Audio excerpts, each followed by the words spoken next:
സുഹൃത്തുക്കളെ, ഇത് നിങ്ങൾക്ക് കാണാനുണ്ടോ എന്ന് എനിക്കറിയില്ല. കണ്ടാലും കണ്ടില്ലെങ്കിലും നിങ്ങൾക്ക് കാണാൻ വേണ്ടി ഈ ഫോട്ടോ ഞാൻ ഇവിടെ വയ്ക്കാം. നിങ്ങളിപ്പോൾ കണ്ടത് എന്താന്ന് വെച്ച് കഴിഞ്ഞാൽ കുറച്ച് സിനിമകളുടെ ഒരു ലിസ്റ്റാണ്. ആ ലിസ്റ്റില് സംഗതി ആരാണ് ആ ലിസ്റ്റ് ഇട്ടത് എന്നുള്ളതാണ് ഏറ്റവും വലിയ ഇൻട്രസ്റ്റിംഗ് ഉള്ള സംഗതി. ഇതിൽ ഇങ്ങനെയാണ്: the letter boxed top 50 of the year so far, the official mid way top 25 2024 and the year in the review top 10 horror films of 2023. 2023 ഏറ്റവും ഗംഭീരമായിട്ടുള്ള ഈ ലോകം മുഴുവൻ പിടിച്ചുളച്ച് കളഞ്ഞ ഒരു ഹൊറർ സിനിമകളുടെ ഒരു കണക്കെടുത്ത സമയത്ത് രണ്ടാമതായിട്ട് നിന്നത് നമ്മുടെ ഒരു മലയാള സിനിമയാണ്. വേറെ ആരുടെ കേട്ടോ, നമ്മുടെ മമ്മൂക്കയുടെ ബ്രഹ്മയുഗം എന്ന് പറഞ്ഞ സിനിമ.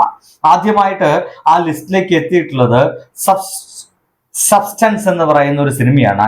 രണ്ടാമതായിട്ട് നമ്മുടെ മമ്മൂക്കയുടെ ബ്രഹ്മയുഗം എന്ന് പറയുന്ന സിനിമയും. ഈ സിനിമയാണ് നമ്മുടെ ടോപ്പ് ലെറ്റർ ബോക്സിന്റെ ടോപ്പ് 10 ഹൊറർ ചിത്രങ്ങളിൽ രണ്ടാം സ്ഥാനത്ത് വന്നിരിക്കുന്നത്. നമുക്ക് ആ ഒരു സിനിമയെ കുറിച്ച് സംസാരിക്കാം. ബ്രഹ്മയുഗം എന്ന് പറയുന്ന ആ ഒരു സിനിമയെ കുറിച്ച് മാത്രം ഇന്ന് സംസാരിക്കാം. സുഹൃത്തുക്കളെ, ഇതെന്റെ ചാനലാണ്. നിങ്ങൾ ആദ്യമായിട്ട് കാണുകയാണെങ്കിൽ ഒന്ന് സബ് ചെയ്യാൻ ശ്രമിക്കുക. ഒപ്പം തന്നെ നിങ്ങളുടെ പ്രിയ സുഹൃത്തുക്കൾക്ക് വേണ്ടിയിട്ട് ഒന്ന് ഷെയർ ചെയ്യുക. സമാന മനസ്കരായിട്ടുള്ള ആളുകൾക്ക് വേണ്ടിയിട്ട് ഒന്ന് ഷെയർ ചെയ്യാൻ ശ്രമിക്കുക. മമ്മൂക്കയെ കുറിച്ച് ഒരുപാട് ഞാൻ സംസാരിച്ചിട്ടുണ്ട്. ഇന്ന് ബ്രഹ്മയുഗം എന്ന് പറയുന്ന ആ ഒരു സിനിമയിലെ അദ്ദേഹത്തിന്റെ ആ ഒരു അഭിനയത്തെ കുറിച്ചും എന്തുകൊണ്ടാണ് ഇത് ആളുകളെ വലിയ രീതിയിൽ ഭയപ്പെടുത്തുകയൊന്നും ഉണ്ടായിട്ടില്ലെങ്കിലും അതൊരു ഹൊറർ എന്ന് പറയുന്ന ഒരു ഗണത്തില് ലോകം മുഴുവൻ ആസ്വദിക്കപ്പെടുന്നത് എന്നുള്ളത് ചർച്ച ചെയ്യപ്പെടേണ്ട ഒരു വിഷയമാണ്. ആദ്യത്തേതായിട്ട് പറയാനുള്ളത്, ഇത് ബ്ലാക്ക് ആൻഡ് വൈറ്റിൽ ഇറക്കിയ ഒരു സിനിമയാണ്. കളറിന്റെ ഏറ്റവും സുന്ദരമായ മായാജാലങ്ങൾ തീർക്കാൻ കഴിയുന്ന ഈ ഒരു സമയത്ത് ഒരു കളർ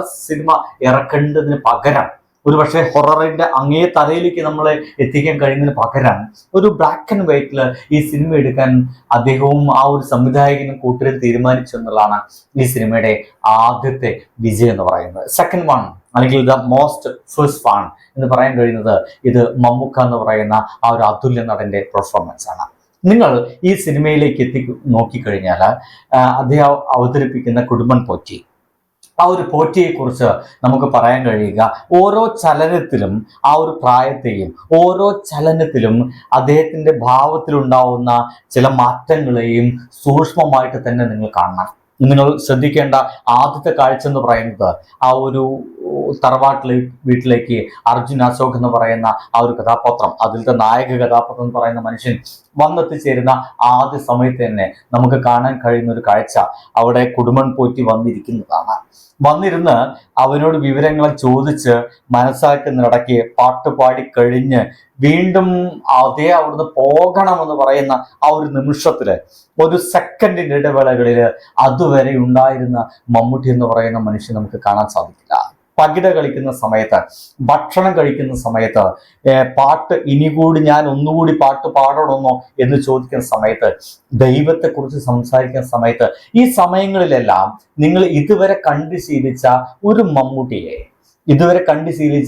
മമ്മൂട്ടി കഥാപാത്രത്തെ നിങ്ങൾക്ക് റെമിനിസൻസ് ചെയ്യാൻ സാധിക്കത്തില്ല. ഒരൊറ്റ കഥാപാത്രത്തോട് കൂടിയിട്ടും നമുക്ക് ആ ഒരു കഥാപാത്രത്തെ, ഈ ഒരു അതുല്യമായിട്ടുള്ള ആ ഒരു വേഷത്തെ നിങ്ങൾക്ക് കമ്പയർ ചെയ്യാൻ സാധിക്കില്ല. അത് തന്നെയാണ് ദ ഹൊറർ എന്ന് പറയുന്ന ഒരു മേഖലയിലേക്ക് എത്തുകയും ആളുകളെ സ്തബ്ധനാക്കുകയും ചെയ്യുന്നത് ഈ ഒരു സിനിമ. നോക്കൂ, നമ്മുടെ ടോപ്പ് 10 രണ്ടാമത്തേതായിട്ട് ഈ ഒരു മലയാള സിനിമ എത്തണമെങ്കിൽ ആ ഒരു അഭിനയത്തിന്റെ കൊടുമൺ പോറ്റി എത്രത്തോളം ഉണ്ടായിരിക്കുമെന്ന് തന്നെയാണ് നിങ്ങൾ ചിന്തിക്കേണ്ടത്. രണ്ടാമതായിട്ട് മൂന്നാമതായിട്ട് നമ്മൾ മനസ്സിലാക്കേണ്ടത് ആ സിനിമയുടെ സെറ്റിങ്സ് ആണ്.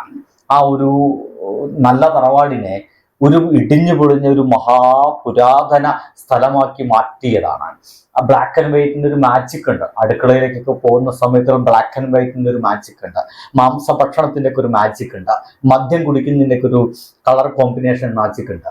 ഇങ്ങനെ ഒരുപാട് സന്ദർഭങ്ങൾ നമ്മളെ ഒരേ സമയം അത്ഭുതത്തിലെത്തിക്കുകയും ഒപ്പം തന്നെ what is going to happen എന്ന് പറയുന്ന ഒരു വലിയ ജിജ്ഞാസ ഉള്ളിൽ ഉണ്ടാക്കുകയും ചെയ്യുന്ന ആ ഒരു കഥാതന്തു അതിലുള്ളത് കൊണ്ട് തന്നെ ആയിരിക്കണം ഹൊറർ എന്ന് പറയുന്ന മേഖലയിൽ ശക്തമായിട്ടുള്ള രണ്ടാമത്തെ സിനിമയായിട്ട്